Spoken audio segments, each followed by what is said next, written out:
Este es uno de los temas que está moviendo a los mercados por estas horas. Lo que está ocurriendo con el precio del petróleo a nivel internacional ha sido foco de atención, por supuesto, pero no es el único gran tema en el análisis internacional, porque esta semana hay reunión de la FED también y se esperan algunas novedades en lo que tenga que decir el Banco Central norteamericano. El Banco Central Europeo además ya tomó algunas medidas la semana pasada. Hay novedades en la guerra comercial y todo eso configura un escenario especial para lo que vaya a ocurrir en los próximos días. Vamos a analizar el tema y para eso comenzamos con nuestra entrevista del día junto a Alexis Oces, estratega senior de BCI Corredores de Bolsa. Alexis, gracias por conversar con nosotros esta mañana, muy amable. Hola, ¿qué tal, Sebastián? Buenos días. Alexis, bueno, hemos tenido varias noticias y ya iremos analizando cada una de ellas, pero me gustaría que comenzáramos con cuál es la reacción o el punto de partida, digamos, de los mercados durante esta semana, pensando en que mañana y el miércoles hay reunión de la FED y va a ser probablemente uno de los temas más relevantes en estas jornadas. Sí, sin duda alguna. Bueno, la semana pasada fue una muy buena semana para los mercados financieros. La bolsa local recuperó casi 3,7% de retorno en la primera semana del mes de septiembre. Recupera con gran parte lo que se perdió en el mes de agosto. Lo mismo ha pasado con las bolsas en Estados Unidos, pero a diferencia de ello, la bolsa de Estados Unidos sigue transando en los niveles máximos. Ya lleva de retorno durante el año casi un 20%. Entonces, pareciera ser que se olvida un poco todos los temas de conflicto que hay a nivel mundial, guerra comercial, desaceleración, todo el efecto que tenía político dentro de Estados Unidos, y las bolsas han terminado desestimando eso y suben más de 20% en el año. Tú lo decías, lo más importante de todo va a ser la reunión de la FED. Se lleva a cabo mañana martes parte y el miércoles vamos a tener la estimación. El mercado está estimando en un 98%, por lo menos los tienen los precios, de que efectivamente la Reserva Federal va a recortar la tasa en 25 puntos base. Por lo tanto, lo que hay que poner atención es en el mensaje de la Reserva Federal, si efectivamente va a ser lo suficientemente agresiva como para seguir incentivando la economía e incluso mostrar un ciclo de mayores bajas por parte de la tasa de política monetaria de Estados Unidos. Alexis, ¿y qué prevén ustedes? ¿Cuáles han sido las pistas? Entendiendo además las medidas que han ido adoptando otras instituciones. La semana pasada veíamos que el Banco Central Europeo, por ejemplo, anunciaba nuevas medidas y también trazaba un escenario, digamos, de cierta preocupación. ¿Eso de qué forma, por ejemplo, va determinando el curso de acción que pueda tomar la FED?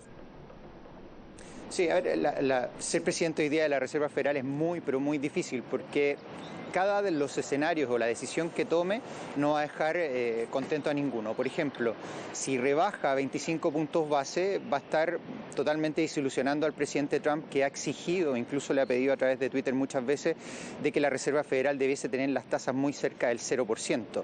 Y por el otro lado, el mercado tiene internalizado en gran parte un recorte de 25 puntos base, pero yo creo que lo más importante de todo esto va a ser concentrarse en el discurso post la reducción de la Reserva Federal. Vienen también, recuerden ustedes, los datos económicos, las estimaciones de proyección, IPC. Por lo tanto, más allá de solamente el recorte de la tasa, lo más importante va a ser el discurso post y si efectivamente vamos a seguir viendo mayores recortes en las próximas reuniones.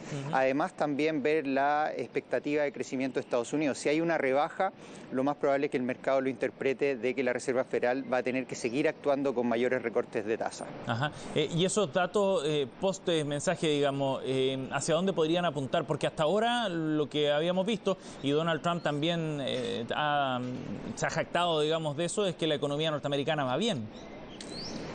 Sí, lo que pasa es que el presidente Trump está mirando mucho más el retorno bursátil que el crecimiento.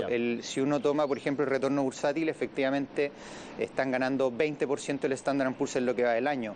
Pero cuando uno mira el dato económico, por ejemplo, como desempleo, efectivamente es favorable para él, inflación es controlada, pero cuando uno empieza a mirar el crecimiento, ahí se empiezan a ver signos de cierta desaceleración. Por ejemplo, uno de los datos que anticipa un poco el crecimiento de la economía de Estados Unidos son los PMI de manufactura, y estos entraron hace muy poco en zona de contracción. Por lo tanto, la Reserva Federal va a tener que estar mirando ese dato económico para tomar la decisión. Nosotros particularmente de BCI creemos que podría haber un recorte de tasa de 25 puntos base, pero es que efectivamente este ciclo económico que diga la FED sea de mayor expansión probablemente en el mayor plazo. Ajá. Ahora, desde el punto de vista del escenario a nivel global, ¿cómo va a afectar lo que resuelva la FED? Por ejemplo, respecto al precio del dólar. A ver, tenemos el precio del dólar el viernes pasado terminó cerrando en 707 pesos. nosotros lo que hemos visto es que el mercado está internalizando de que la Reserva Federal va a recortar tasa. Tuvimos el Banco Central Europeo recortando también, incluso en la parte de depósitos, en la parte negativa, el interbancario sobre todo. Eso ha llevado a que la mayoría de las economías en el mundo estén recortando tasas, por lo menos sus bancos centrales. Queda, por lo menos esta semana, el Banco Central de Inglaterra, también está el Banco Central en Brasil. Lo más probable que es todos los bancos centrales vayan en la misma dirección, que sea recortes de tasa. Por lo tanto, eso es lo que está impactando, es mayor debilidad del precio del dólar a nivel internacional y por lo tanto las monedas emergentes son las que se han venido apreciando en el corto plazo. Nosotros creemos que el impacto sobre el peso chileno podría ser algo más transitorio, pero no descartamos que si el mensaje de la FED es muy agresivo en el recorte o que siga recortando, el tipo de cambio puede acercarse a 700 o caer algo por debajo de 700. Ahora, sin duda alguna, el día de hoy la noticia inicial ha sido la tensión sobre el ataque a la refinería en Aramco, en Arabia Saudita, pero yo le restaría un poquito más de importancia a ese efecto por el lado de los suministros de petróleo, porque efectivamente se han caído cerca del 5 o 6% de la producción diaria de petróleo, pero esto debiese estar restituido por lo menos entre mañana y el miércoles. Yo creo que el mayor impacto ahí va a ser la tensión geopolítica y sobre todo el determinar quién fue el culpable. Estados Unidos está culpando a Irán, algunos están los rebeldes en Yemen, por lo tanto eso podría tener un mayor impacto sobre el precio del dólar, generar algo más de tensión e incluso podríamos ver rebotando el tipo de cambio un poco si esa tensión aumenta. Ajá. Y en ese sentido, ¿tú crees que el efecto que pueda tener entonces este repunte en el precio del petróleo no es tan significativo para la marcha de la economía a nivel global? O sea, ¿va a ser un efecto transitorio? ¿Cómo lo ves tú? O sea, por el lado de los suministros va a ser más transitorio. Esto debiese estar restituido esta semana. Sí. Probablemente de Aramco dijeron que iba a estar entre el 17 y el 18, iba a estar ya los niveles de producción nuevamente funcionando. Pero yo creo que la mayor tensión va a ser la geopolítica, el que Estados Unidos está culpando a Irán, que efectivamente los rebeldes en Yemen ya se están tomando ciertas partes. Se ha aumentado mucho más la tensión por el lado geopolítico que por el lado de los suministros. De hecho, cuando uno miraba ayer recién la noticia, el precio del petróleo había subido casi 20%. Hoy día en la mañana solamente está subiendo en torno al 8%. Entonces debiese tender a calmarse un poquitito más, pero aún así debiésemos seguir viendo un poco más de alza del precio del petróleo en el corto plazo, pero no en la magnitud que vimos el día de ayer de casi 20%. Ahora, la mayor foco que deberíamos tener es sin duda alguna en la tensión más geopolítica por parte de Estados Unidos, Arabia Saudita e Irán. Alexis, y en ese sentido, respecto a cuáles son los temas que están marcando, digamos, la agenda a nivel mundial, la semana pasada vimos algunos guiños que llamaron la atención entre China y Estados Unidos, algunos gestos, digamos, recíprocos que tendieron a interpretarse como un avance quizás o una menor tensión, si es que se quiere, entre ambos países en este proceso de la guerra comercial. ¿Cuán relevantes fueron esos gestos y cuánto dicen sobre la situación en la que se encuentran las negociaciones entre los dos países? O sea, yo creo que la guerra comercial que lleva ya casi un año y medio, hay muchos gestos en el largo plazo. Hemos visto un mayor de comentarios, por ejemplo, de que están en un 99% acercándose al acuerdo, entre muchas otras cosas. Pero yo creo que particularmente en las últimas semanas se ha dado una diferencia en relación a lo que hemos visto en los últimos años y es un mayor acercamiento. Por ejemplo, a pesar de que sea solamente el aumento de aranceles, el último que está corriendo, el que tiene exención, ya vemos una flexibilidad por parte de China y por parte de Estados Unidos en relación a reducir las tensiones.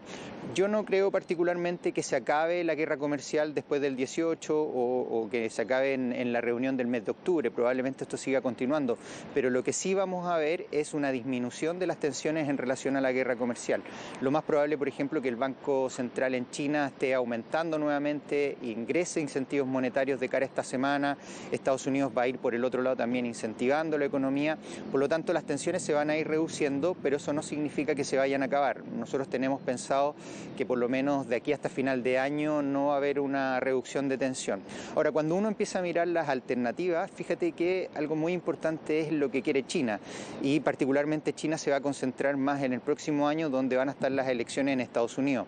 Y si uno se pone en el peor escenario de China, probablemente sea que el presidente Trump salga reelecto y eso podría significar también que esta tensión comercial presidencial siga alargándose en el tiempo.